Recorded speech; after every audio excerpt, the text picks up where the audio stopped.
लासो फ्यापुला सबैजनालाई। आज चाहिँ म चाहिँ नानीलाई रेडी पार्दैछु किनभने आज मेरो नानीको फर्स्ट डे अफ स्कुल हो। मेरो छोरीको सबैले ब्लेसिङ दिनुहोस् होला, आशीर्वाद दिनुहोस् होला भन्दै म चाहिँ भिडियो अगाडि बनाउँदैछु। अनि म चाहिँ रेडी पार्दैछु नानीलाई। हिजो चाहिँ पासपोर्ट साइजको फोटो ड्रेसमा म्यामले माग्नु भएको थियो नि त, अनि पुरा नानीलाई यो ड्रेस लगाइदिएको त पुरा रुको थियो।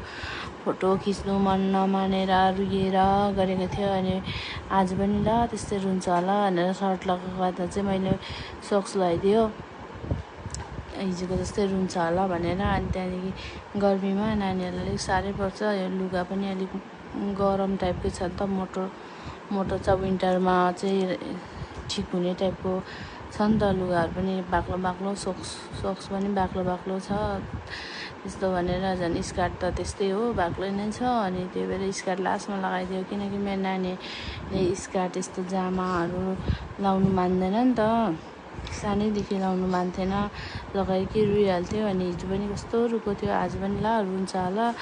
अब त रुयो भने कसरी रुवाउँदै लानु पऱ्यो स्कुल भनेर त्यो सोचेर बानी गराउनु पऱ्यो भनेर चाहिँ स्कर्टमा मैले लगाइदिँदैछु। तर आज चाहिँ रुएन हो, आज पुरा खुसी थियो नि त, आज चाहिँ पुरा खुसी भएको भनौँ नानी चाहिँ। अनि बेल चाहिँ अलिकति ठुलो भएछ, अनि सानो पारिदिँदैछु हो। अर्को छोरी पनि बेडमै खेलिरहेछ। अब यस्तै हो, दुइटा नानी भएपछि अब सानोलाई यति टाइम दिनु पाउँदैन, अब ठुलोलाई पनि त्यस्तै हो, सानोलाई पनि त्यस्तै हो। यति भनेको जस्तो टाइम फुल टाइममा आफूले दिनु सक्दैन, अब यताउता गर्नै पर्यो। अनि त्यही भनेर म चाहिँ नानीलाई रेडी पार्यो हो।